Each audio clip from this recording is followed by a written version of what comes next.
이 시간 함께 보실 말씀은 요한계시록 4장입니다. 요한계시록 4장 9절부터 11절까지 말씀입니다. 4장 9절부터 보시면 그 짐승들이 네 그룹을 말해요. 네 그룹, 네 짐승들.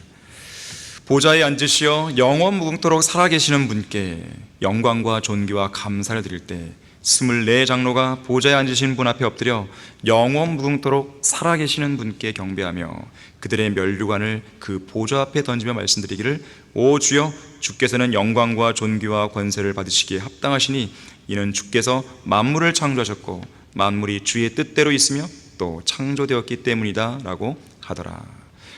자, 말씀을 위해 기도하겠습니다. 고마우신 아버지 하나님, 저희들의 생을 주관해 주시고 너무나도 큰 은혜와 자비와 사랑과 복을 베풀어 주셔서 감사드립니다. 우리는 주님 안에서 살고 있습니다. 우리는 주님 안에서 사역하고 있습니다. 주님께서 가라고 하시면 가고 멈추라고 하시면 우리는 멈춥니다. 주님께서 찬양하라고 하시면 우리는 찬양하고 복음을 전파하라고 하시면 우리는 복음을 전파하는 것입니다.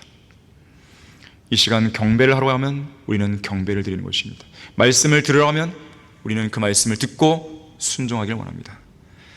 이 시간 전파되는 이 말씀, 주님께서 강력하게 기름 부어주시고 강력하게 역사해 주셔서 우리 안에 마음과 생각에 큰 변혁이 일어날 수 있도록 도와주십시오. 살아계신 하나님, 살아계신 하나님을 우리가 믿고 있고 찬양하고 있고 살아계신 하나님과 우리가 동행하고 있다는 것을 늘 인지하고 마음속에 각인시키는 소중한 계기가 될 수 있도록 역사해 주십시오. 주 예수 그리스도 이름으로 기도했습니다. 아멘. 살아계신 하나님을 송축하라. 우리는 죽은 하나님을 송축하는 게 아닙니다. 살아계신 하나님을 송축하라. 자, 진리의 성경만이 우주와 지구의 기원, 동물과 식물, 인간의 기원에 대해 진실을 말해줄 수 있는 유일한 과학 교과서입니다.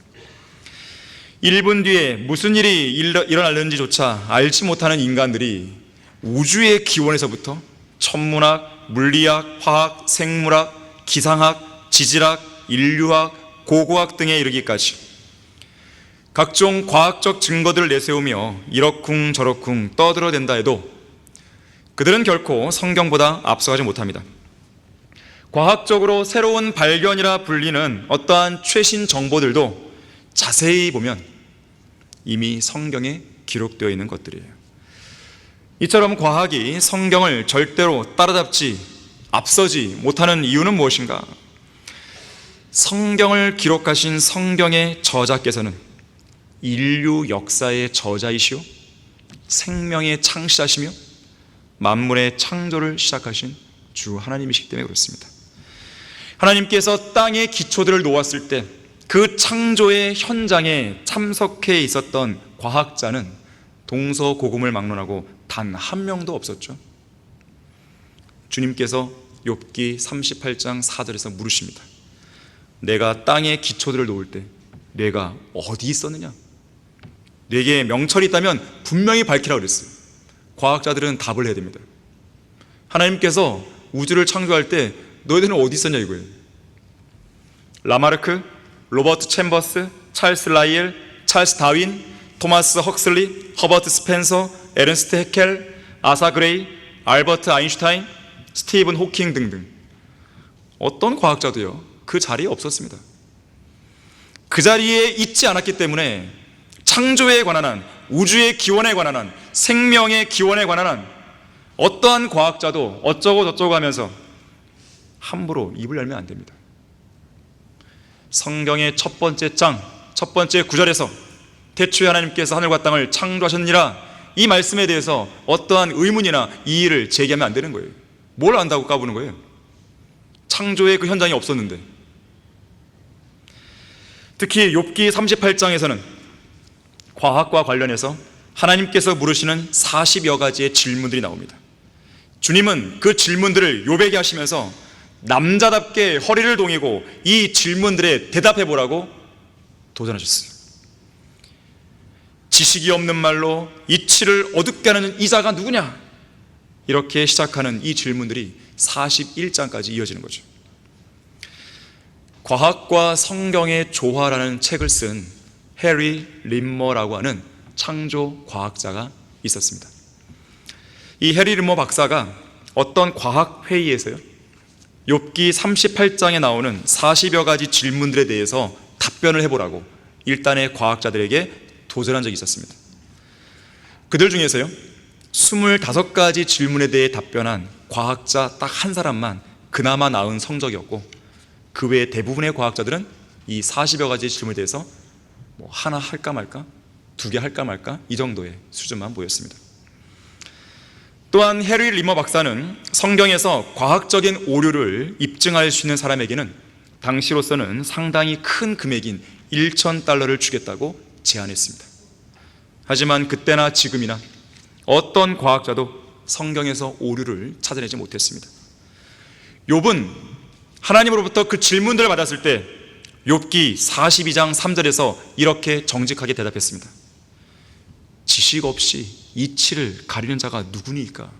그러므로 나는 깨닫지 못한 것을 말하였으니 그것들은 내게 너무 경이로워서 내가 알지 못하였나이다. 하지만 오만방자한 그리고 교만한 현대 과학자들은 욥처럼 정직하지 못합니다. 자신이 깨닫지 못한 것을 말했다고 고개를 숙이지도 않습니다. 지식이 없는 말로 이치를 어둡게 하고 있으면서도 욥처럼 회개하지 않습니다. 사실상 과학자면서도 여전히 하나님을 송축하는 그리스도인이 되지 못했다면 그는 정직한 과학자라고, 진정한 과학자라고 말할 수 없어요. 왜 그런 것인가?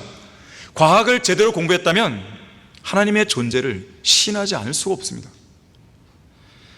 사실 하나님께서는 창조물 안에 그 증거와 흔적들을 남겨놓으심으로 사람들로 하여금 위대하신 창조주 하나님, 살아계신 창조주 하나님을 발견하게 하셨고, 또한 그분을 찬양하고 송축하도록 만드셨습니다. 자, 로마서 1장 19절 20절 보겠습니다. 로마서 1장 19절 20절입니다. 19절에서 이는 하나님을 알만한 것이 그들 속에 나타나 있기 때문이니 하나님께서 그것을 그들에게 보이셨음이라. 세상의 창조 때부터 그분에 속한 보이지 않는 것들이 분명히 보여졌고, 심지어는 그분의 영원한 능력과 신격까지도 만들어진 것들에 의해 알려졌으므로 그들이 변명하지 못하느니라. 변명할 수 없어요. 창조물을 딱 보면 하나님의 살아계심을 그냥 단박에 알게 되는 거예요. 신격, 여기 신격이라는 표현이 나오는데 영어로 Godhead예요. Godhead, 신격. 쉽게 말하면 삼위일체 하나님의 또 다른 표현입니다. 아버지 하나님, 아들 하나님, 성령 하나님, 이 세 윗격이 계신 거죠. 신격, 세 윗격이 계시는데 이 세 분은 하나시죠. 시편 84편 11절에서 주 하나님은 태양이시라고 말씀하죠. 하나님을 태양에 비유하죠. 성경에서 태양은 하나님을 상징합니다. 특히 태양 광선을 보게 되면 3가지 광선이 나오죠. 눈으로 볼 수 없고 느낄 수도 없는 자외선이 나오고, 눈으로는 보여도 느낄 수는 없는 가시광선이 나오고, 눈에는 보이지 않지만 느낄 수는 있는 적외선이 나오는 거죠. 3가지 광선. 자, 태양은 하나님을 상징합니다.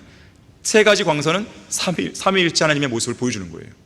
그래서 아버지 하나님은 눈으로 볼 수 없고 느낄 수도 없는 자외선과 같고, 아들 하나님은 눈으로는 보여도 느낄 수 없는 가시광선 같고, 성령 하나님은 눈에는 보이지 않지만 느낄 수는 있는 적외선과 같으시죠. 그러니까 신격, 삼위일체 하나님의 모습이 태양이라고 하는 창조물을 통해 드러나고 있는 것이죠. 특히 우리는 태양이 지고 태양이 뜨는 모습을 통해서 하나님의 위대한 역사, 인류를 위한 구속사역을 보게 되죠. 그리고 재림을 보게 되죠. 무슨 말인가 하면 태양이 질 때 생기는 붉은 노을을 보면서 초림 때 십자가에서 피 흘려 죽으신 예수 그리스도의 모습을 떠올리게 됩니다. 반면에 아침에 태양이 뜰 때 생기는 붉은 노을을 통해서는 의의 태양이신 예수님께서 만왕의 왕으로 심판주로 이 땅에 재림하실 때 진노의 포로적 틀 안에 이방인들을 집어넣으시고 무참하게 짓밟으시는 그런 모습을 우리는 떠올리게 된 것이죠. 이것은 제가 극히 일부를 얘기한 것입니다. 이 삼위일체의 하나님의 모습은요, 여러 가지 통해서 다 나타나는 거예요. 이런 창조물의 명백한 증거들 앞에서 하나님은 없다라고 누가 감히 부인할 수 있단 말이에요. 누가 감히 변명한단 말이에요. 갈릴레이 이래로 사람들이 망원경으로 하늘의 별들을 관측하기 시작한 지 400년이 흘렀지만 아무도 그 우주가 끝나는 곳을 발견하지 못했습니다. 하지만 욥기 26장 10절에서는 저 광활한 우주에 낮과 밤이 끝나는 곳이 있다라고 말씀하죠. 시간이 멈추는 지점이 있다는 것이죠.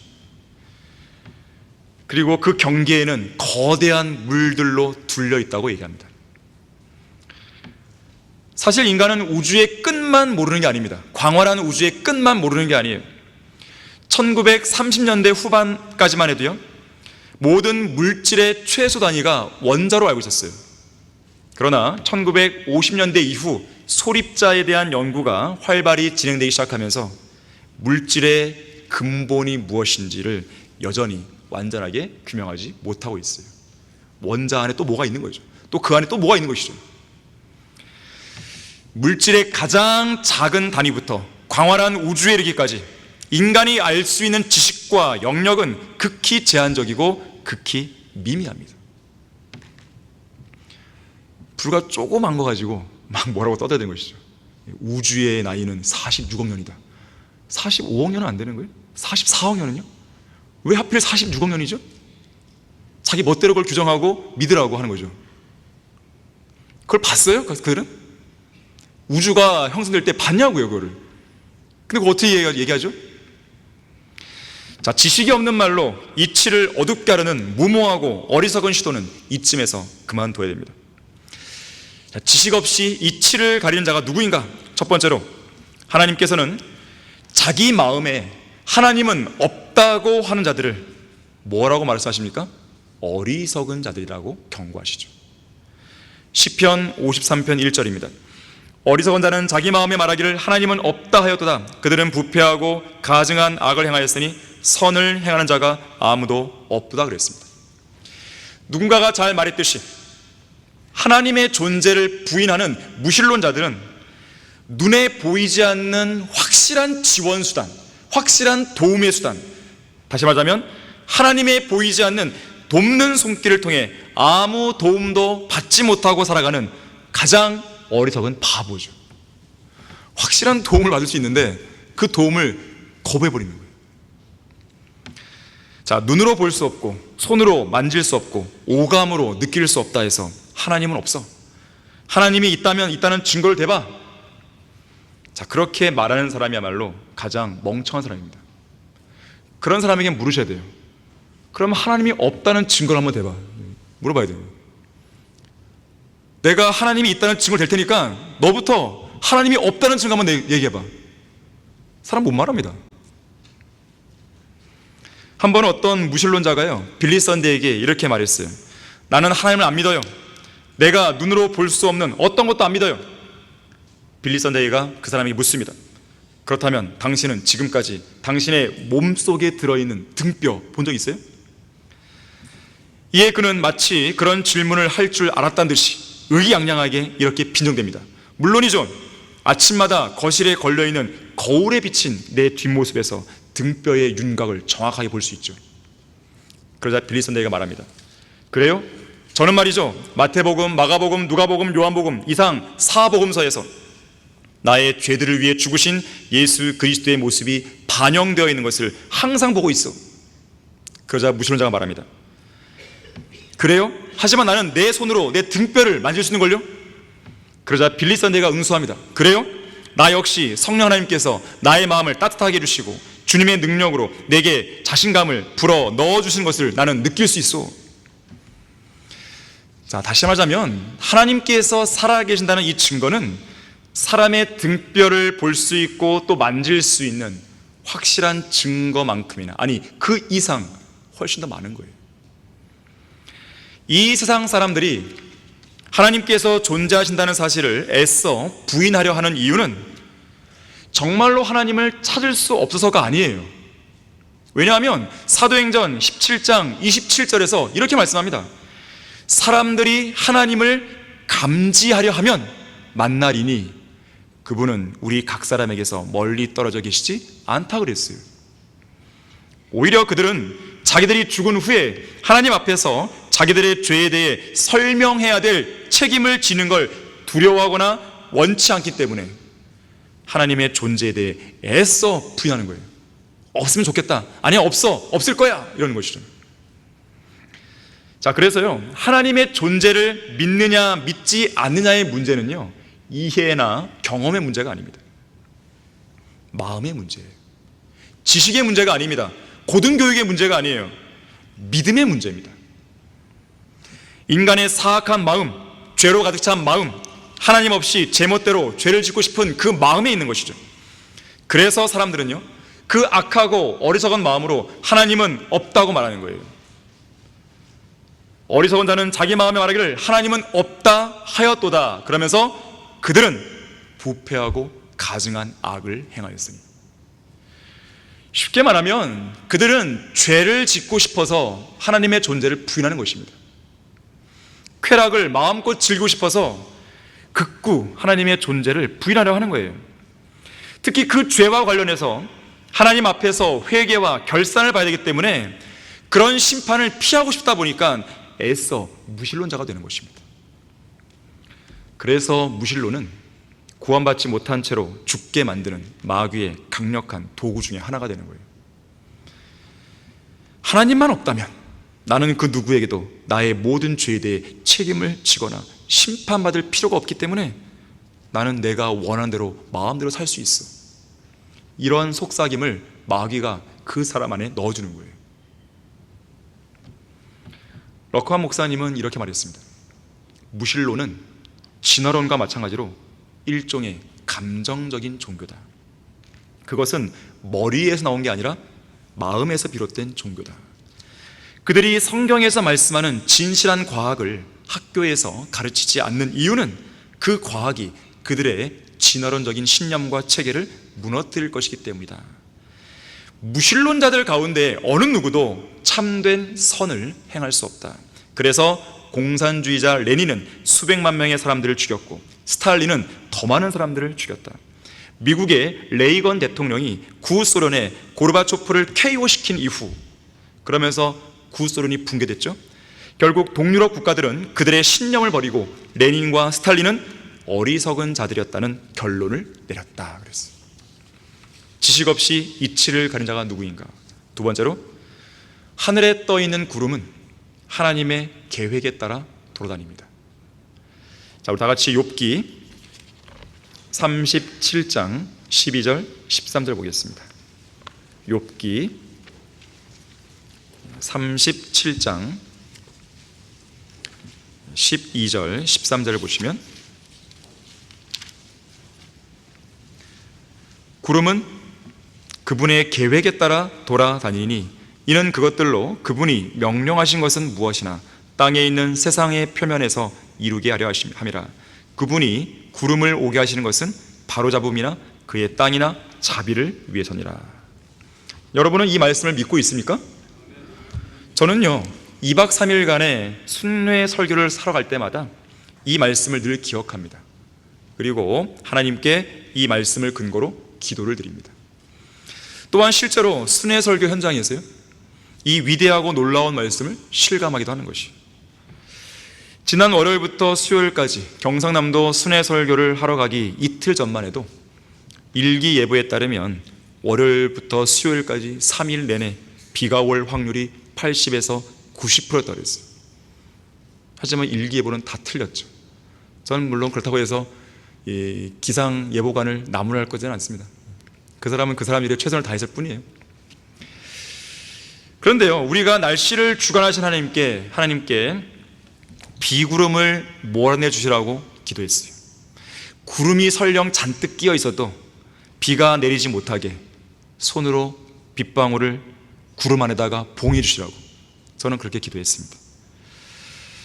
그러자 주님께서는 일기예보가 시시각각 바뀌도록 해주시더라고요. 제가 알기로 지난 화요일에 여기 고촌만 하더라도 비가 많이 왔다 그래요. 또 서울, 경기를 비롯한 특정 지역에서는 특정 시간대에 폭우가 쏟아졌다고 얘기도 하죠. 그래서 그날 화요일 저녁에 하루 일정을 마치고 뉴스를 봤는데요, 기상 캐스터가 하는 말이 이 중부 지방의 일자로 이렇게 장마전선이 딱 걸쳐 있는데, 그날 화요일에 어떤 일이 벌어졌냐면, 여기가 경상남도면 이쪽을 이렇게 더운 공기가 올렸다고 이렇게 얘기를 하는 거예요. 이렇게 올렸다고. 그거를 이 뉴스에서 이렇게 쭉 보여주더라고요. 이렇게 쭉 올라가는 거를. 이렇게 일자였는데 이게 쭉 올라갔다고. 더운 공기가. 그래서 경상남도 쪽에는 비가 안 온 거예요. 그래서 실제로요, 화요일과 수요일에 이 새벽 2시경에 비가 막 왔거든요, 경상남도도. 그러다가 아침 8시부터 잦아듭니다.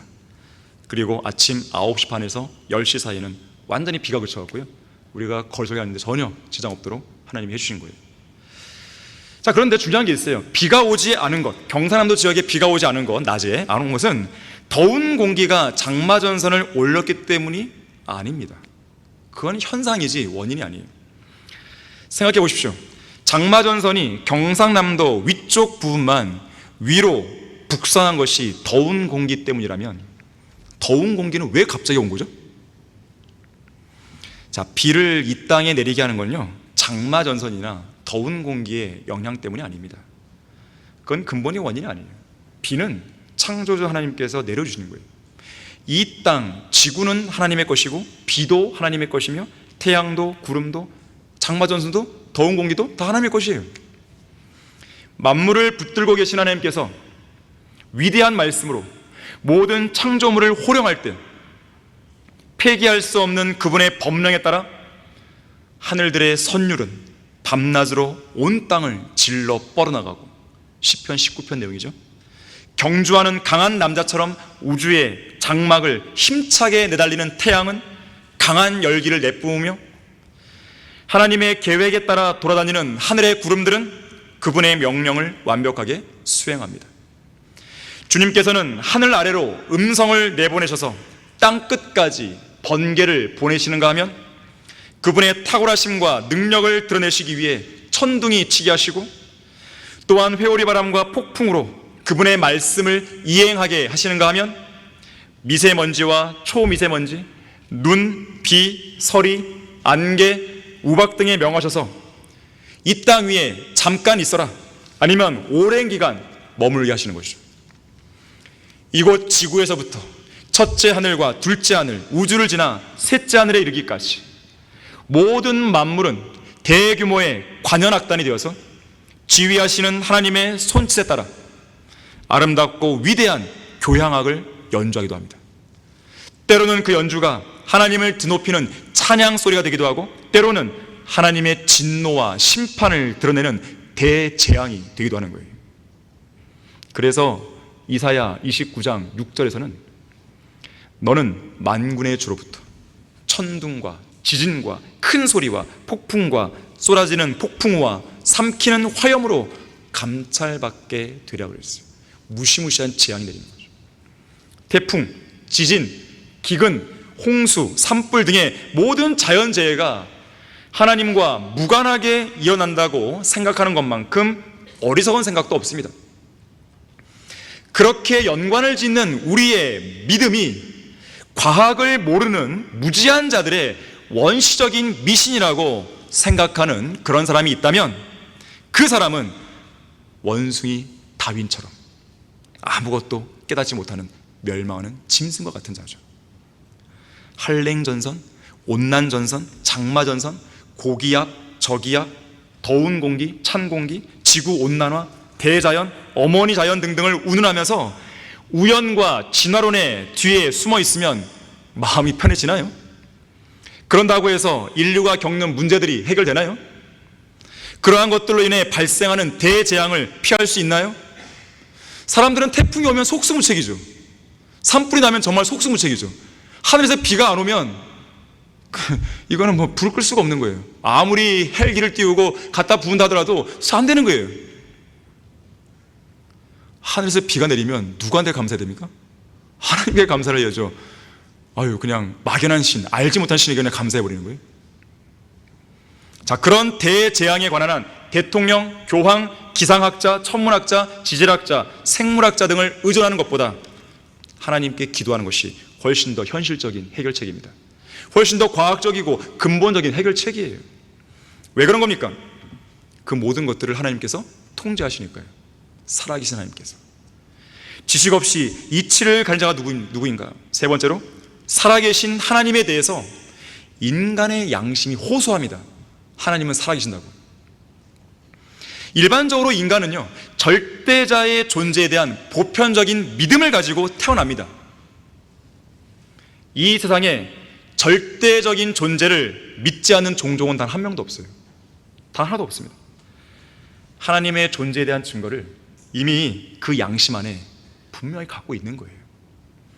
로마서 2장 15절 말씀이죠. 그들의 양심도 증거하고 그들의 이성이 송사하거나 서로 변명하여 그들의 마음에 기록된 율법의 행위를 보여준다 그랬어요. 어느 누가 가르쳐주지 않아도 자기 양심을 통해 살인이나 간음이 죄라고 알고 있듯이 그 동일한 양심으로 하나님의 살아계심을 충분히 감지할 수 있는 것입니다. 양심이 살아있다면 충분히 하나님의 존재를 믿게 되는 거예요. 그럼에도 사람들이 믿지 않는 이유는 뭘까요? 그 양심이 화인을 맞아서 무뎌졌기 때문에 그런 거예요. 인류의 역사는 하나님을 잊어버린 역사입니다. 아담 이래로 계속해서 하나님을 잊어온 거예요.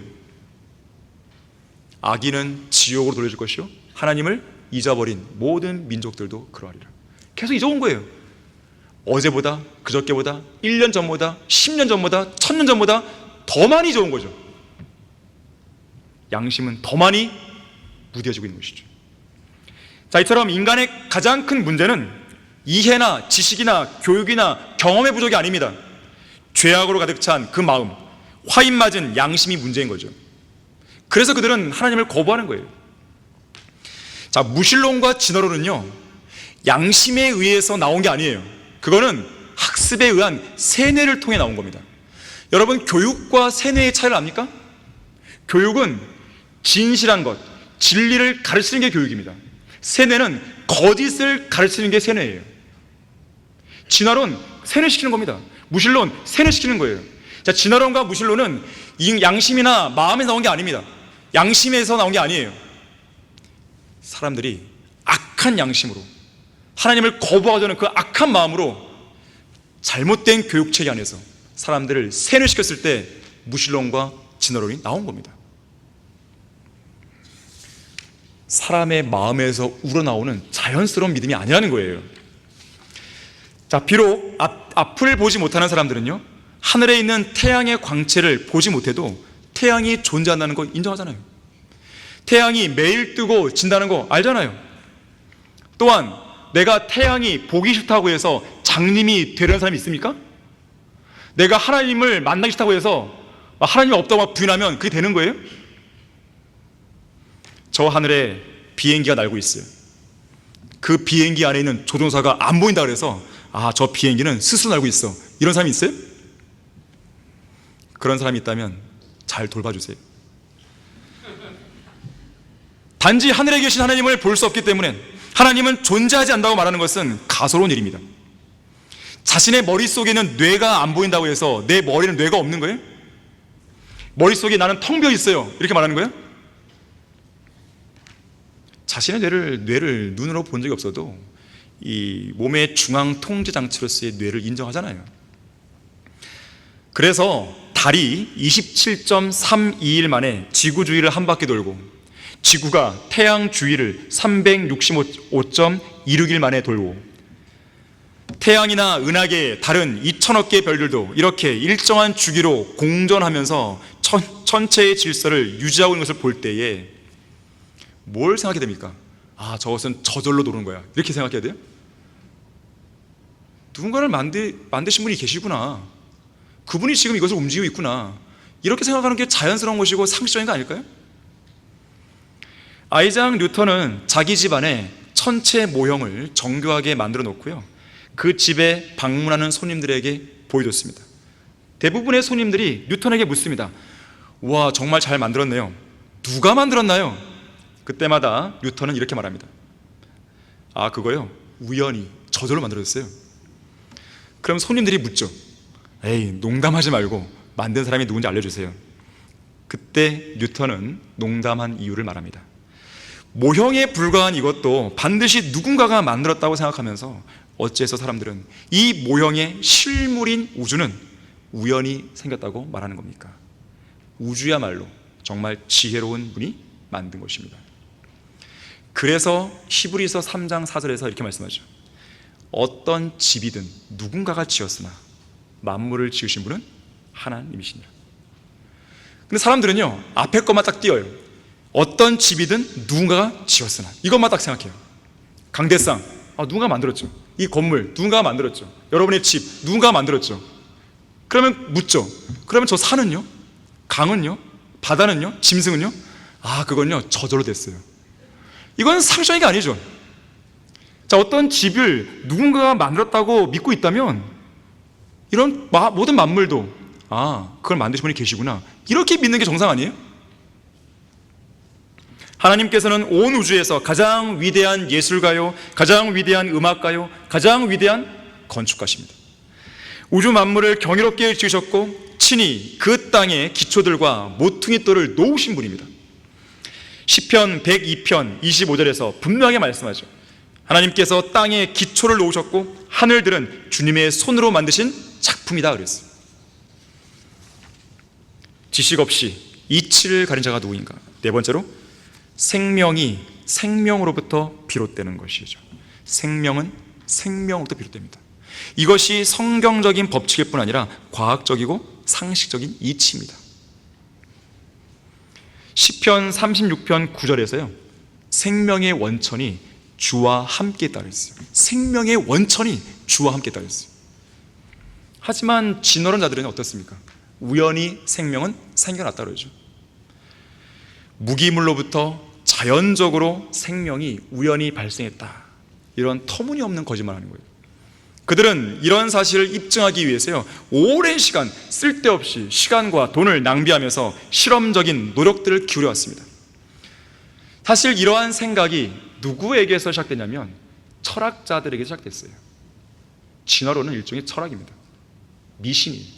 철학적 미신.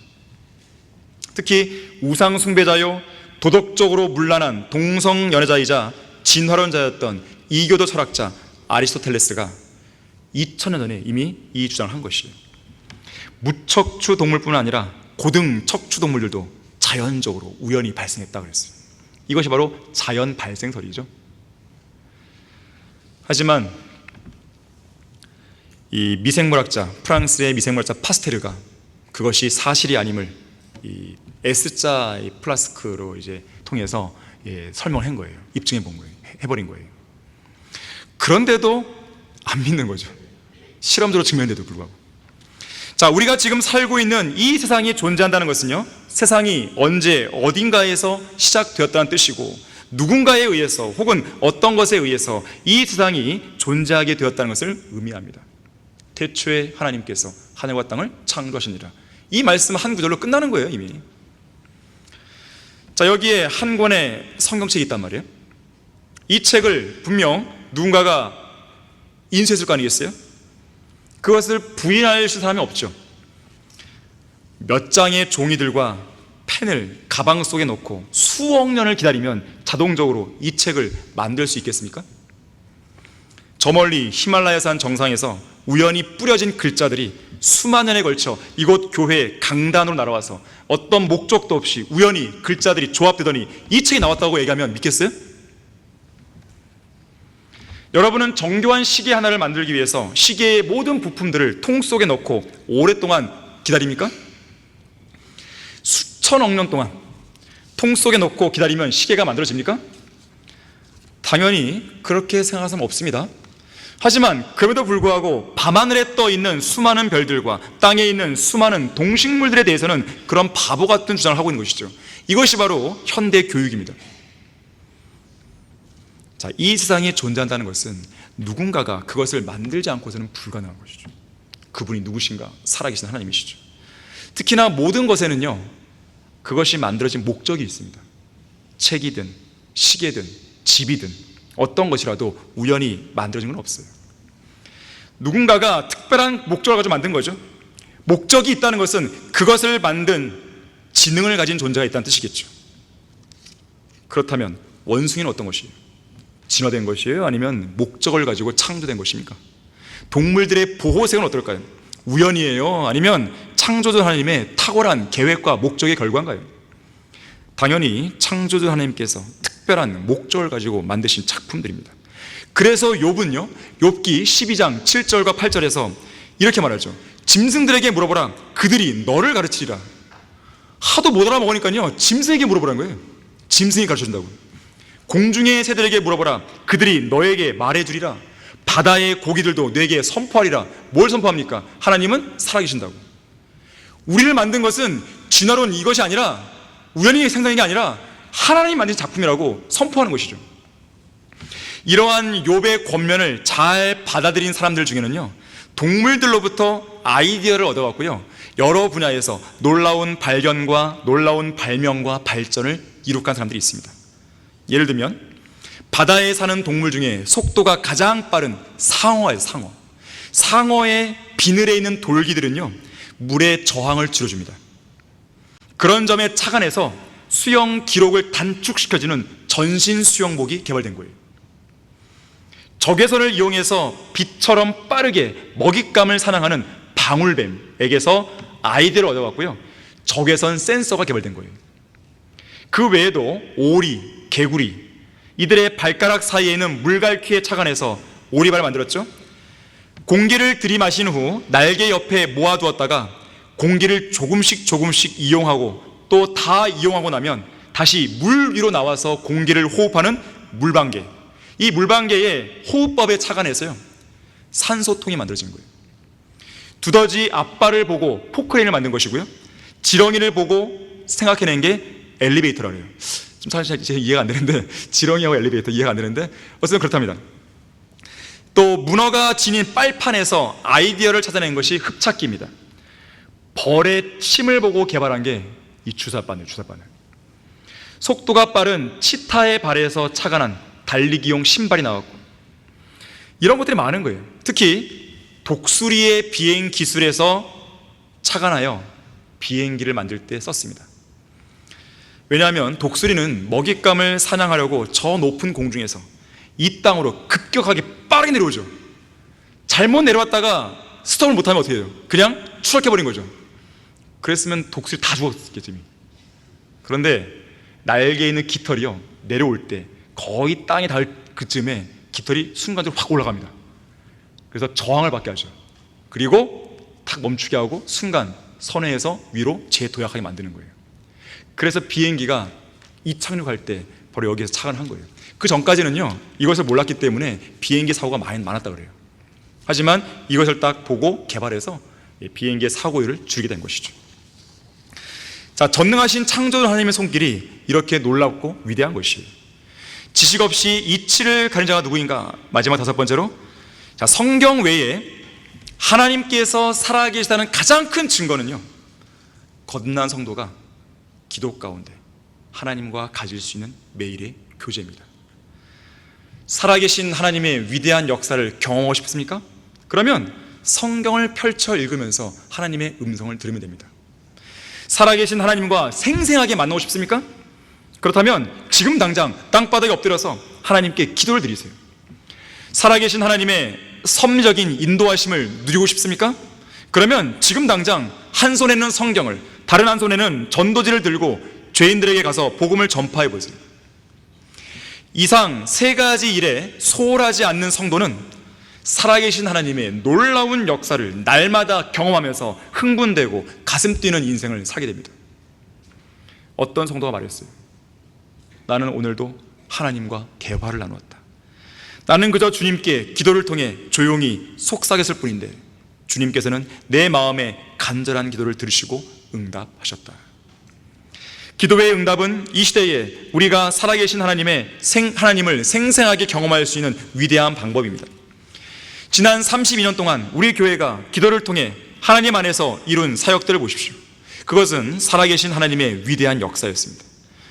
현재 우리가 숨을 쉬고 살아가는 건 역시나 살아계신 하나님의 섭리 가운데 이루어지는 역사인 것이죠. 하나님의 섭리 돌보심이 없었다면 우리는 죽습니다. 전 세계적으로 1초에 평균 3명씩 죽어가고 있기 때문에 그래요. 우리가 성령으로 거듭나고 믿음에 의한 은혜로 구원받은 것도 살아계신 하나님께서 이루신 위대한 기적이죠. 지금도 수많은 사람이 시시각각 지옥의 불길로 떨어지는 거예요. 1초에 3명씩 죽으니까 그들 모두 구원 못 받았으면 1초에 3명이 지옥 가는 거죠. 지금 우리는 지옥 안 가잖아요. 살아계신 하나님의 역사죠. 과거에 술 주정뱅이였다가 예수님을 믿고 구원받은 어떤 성도가 있습니다. 그 성도가 하나님의 존재를 믿지 않는 무신론자에게 이렇게 말했어요. 만약 하나님께서 존재한다는 사실이 그저 착각에 불과하다면 이것은 너무나 우스운 착각이야. 나는 성령으로 거듭난 이후로 내가 즐겨 먹던, 즐겨 마시던 술병들을 나의 가족을 위한 음식과 옷으로 바꿨고, 나의 나쁜 기질은 동료들을 향한 사랑스러운 기질로 바뀌었으며, 수요일 저녁에는 술집에 가는 대신 교회에 들른다네. 자네는 이것을 어떻게 설명할 수 있겠는가? 그래도 하나님이 존재하지 않는다고 고집할 것인가? 여러분 한 사람 한 사람이 구원받은 그리스도인으로서 살아계신 하나님을 입증하는 증거들이란 뜻입니다. 저는 지난주 월요일부터 수요일까지 2박 3일 동안 순회 설교하면서 17개 도시를 다녔고, 각 도시마다 평균 25분에서 30분씩 19차례 설교를 한 것이에요. 그런 가운데 41명의 혼을 이어왔는데, 하나님께서는요 순회 설교 기간 내내 우리와 동행하신 거예요. 날씨는 물론 준비된 혼들을 마련해 주신 거예요. 자, 우리가 거리 설교하면서 한 지역에 머무는 시간은 아무리 길어야 30분입니다. 이 30분 안에 한 명의 혼을 이겨온다는 건 쉬운 일이 아니에요. 그런데도 한 명의 혼을 이겨올 수 있고, 때로는 2명, 때로는 4명을 이겨올 수 있다는 뜻은 뭐냐면 하나님께서 준비시켰다는 것이죠. 삼천포를 제외하고 우리가 가는 도시마다 준비된 혼들을 만나게 해주셨어요. 그 짧은 시간 안에 바로바로 구령하게 해주셨습니다. 우리가 복음을 전파한 모든 지역에서 설교를 들을 수 있는 사람도 모아주셨어요. 제가 정확히 지명이 기억 안 나는데 합천군인가요? 이 군 단위에서는 사람들이 별로 없어요. 하지만 그래도 사람 몇 명도 보이기 때문에 그래도 설교하고 가자 해서 설교를 시작했는데, 시작하자 사람들이 옵니다. 학생들이 여기서 보려고 저기서 보려고. 예, 옆에 있던 김소영제는 그물로 그냥 낚아버린 거죠. 뭐 오니까 그냥 복음전에서 끝나고 나니까 너무나 애들이 순수하다고 바로바로 믿는 거죠. 어떻게 설명할 거야 이걸요? 이래도 하나님이 죽었습니까? 살아계신 하나님의 역사하는 것은요, 그건 불가능한 일입니다. 사람들이 뭐 우리가 구령하러 가면 아유 어서 오십시오 막 그러나요? 그렇지 않습니다. 전도지를 받는 것만도 정말 그 사람은 대단한 거예요 요즘에는. 그런데 그 사람이 진작에 듣고 믿기까지 하다니요. 기적이에요, 기적. 그래서 이 시대의 가장 큰 기적, 하나님의 살아계심을 입증할 수 있는 가장 큰 증거는 영원한 불길로 던져져야 할 한 명의 혼이 구원받는 거예요. 더 나아가서는요, 육신적인 삶을 살던 성도가 죄를 중단하고 돌이키는 거예요. 우리 자신의 변화를 보세요. 이건 살아계신 하나님의 역사입니다.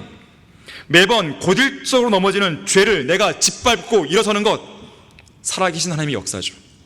이 모든 기적은 하나님께서 강력하게 역사하신다는 강력한 증거들인 것이죠. 결론적으로 오늘 설교 본문에서는 천상의 존재들이 보좌에 앉으시어 영원 무궁토록 살아계시는 분께 영광과 존귀와 감사를 드리고 있습니다. 9절에서 10절에서는 영원 무궁토록 살아계시는 분 앞에 엎드려서 경배하고 있죠. 그러면서 11절에 오 주여 주께서는 영광과 존귀와 권세를 받으시기 합당하시니 이는 주께서 만물을 창조하셨고 만물이 주의 뜻대로 있으며 또 창조되었기 때문이라고 송축하고 있습니다. 그래서 살아있는 성도는 살아있는 찬양을 통해서 영원 무궁토록 살아계신 하나님을 영원히 송축하고 찬양하며 살아야 되는 것이에요. 찬송은 하나님을 영어롭게 드리는 일입니다. 성도들이 드릴 수 있는 경배의 최상의 표현이에요. 우리가 하나님을 찬양하고 송축할 때 주님은 무척 기뻐하시는 거예요. 그뿐 아닙니다. 주님만 기뻐하시는 것이 아니라 그와 동시에 우리의 영과 혼이 정화되고 생각이 바로잡히고 마음도 즐거워져서 우리의 마음속 깊은 곳에서 우러나오는 그 감동으로 하나님께 더욱 밀착하게 되는 거예요. 히브리서 13장 15절에서는 찬양의 제물을 드리는 것이 하나님의 이름에 감사하는 입술의 열매라고 그랬어요. 스코틀랜드의 토마스 찰머스 목사는 영원한 생명을 위한 실질적인 준비는 하나님을 찬양하는 데서 큰 기쁨을 얻는 것이라고 했습니다. 찰스 스펄전은 찬송에 대해 이렇게 말했어요. 만일 내가 하나님을 찬양하지 않고 잠잠하고 있다면 온 우주 속에서 하나님을 찬양하지 않는 유일한 존재가 될 것이다. 천둥은 하나님의 군대의 드럼 소리고 산에 부는 바람은 셀 수 없이 많은 찬양의 숨결이며 바다의 파도 소리는 그분을 찬양하는 아우성이다 그랬어요.